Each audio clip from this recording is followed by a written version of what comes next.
मैं एक मिसाल आपको देता हूं। इजराइल के हेल्थ मिनिस्टर ने अपनी प्रेस कॉन्फ्रेंस में एक बात कही कि कोई भी साइंस कोरोना वायरस को खत्म नहीं कर सकती, अब हम अपने मसीहा के मुंतजिर हैं, वो आएगा जिसको वो मसीहा कहते हैं, हमारे नजदीक वो दज्जाल है।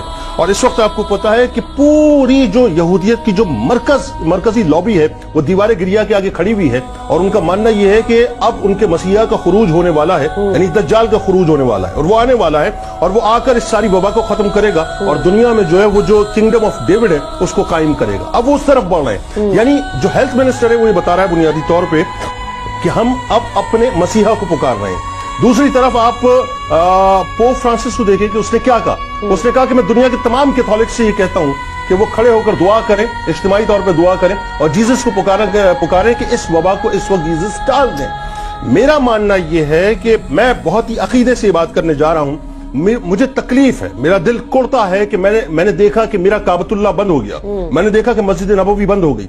देखिए ये जो वबा है ना, मैं दावे के साथ ये जुमला अदा कर रहा हूं कि तमाम तर एहतियाती तदाबीर के बाद ये वबा उस वक्त टलेगी जब हमारा रुख गुंबद खजरा की तरफ होगा।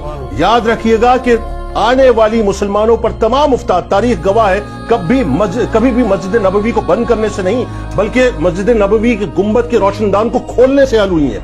आज मामला ये है कि मैं ये जुमला अदा करना चाहता हूं इस वक्त इस चैनल पर बैठ के कि देखिए साहब, आप साइंसिस की तरफ रुख कीजिए। क्या करेंगे आप रुख करने के बाद? एंटी वैक्सीन बन जाएगी, लेकिन एंटी वैक्सीन या एंटी वायरस जो है काम उस वक्त करेगा जब अल्लाह की मशीयत उसमें शामिल होगी। जब पोप फ्रांसिस का अकीदा यह है कि जीसस हमारी मदद करेंगे, जब यहूदियों का अकीदा यह है कि हमारा मसीहा आएगा, तो हमारा ईमान इस बात पर क्यों नहीं है कि गुंबद खजरा के मकीन जो है हमारी दादरसी करेंगे और इस वबा को टालने के लिए अल्लाह की बारगाह में हमारे लिए इस्तिगासा पेश करेंगे।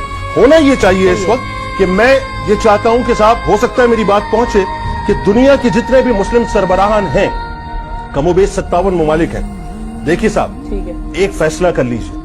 आज एक फैसला ये कर लें कि हम सब मिलकर सऊदी हुकूमत से ये कहते हैं कि हम रसूल करीम सल्लल्लाहु अलैहि वसल्लम की बारगाह में आना चाहते हैं। जाइए, दुनिया के तमाम मुस्लिम सरबराहान एक डेलीगेशन बनाएं और डेलीगेशन की सूरत में सरकार मदीना सल्लल्लाहु अलैहि वसल्लम की बारगाह में जाके बैठें, मवाजे के सामने जाके बैठे, सुनहरी जालियों के सामने जाके बैठे और अर्ज करें कि या रसूल अल्लाह सल्लल्लाहु अलैहि वसल्लम, एक वो दौर था कि जब मदीने में कहत पड़ता था तो आप ही के सहाबा आके गुंबद खजरा के रोशनदान को खोला करते थे तो मींह बरसता था, अल्लाह की रहमतें बरसती थी।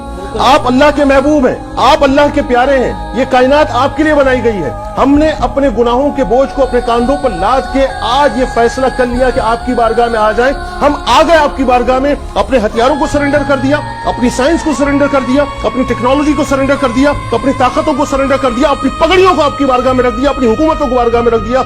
या रसूल अल्लाह, मुसलमानों पर भी करम फरमा दीजिए और दुनिया में जहां जहां आपके उम्मती बसते हैं सब पर अपना करम फरमा दीजिए। मेरा ख्याल है कि दुनिया को एक पैगाम जाना चाहिए कि हम मुसलमान ईमानी तौर पे इतने कमजोर नहीं है कि एक ना नजर आने वाले वायरस से डर जाएं। हमारा अकीदा कल भी गुंबद खजरा था, हमारा अकीदा कल भी खाना काबा था, हमारा अकीदा आज भी अल्लाह है, हमारा अकीदा आज भी रसूल करीम सल्लल्लाहु अलैहि वसल्लम की जात अक़दस।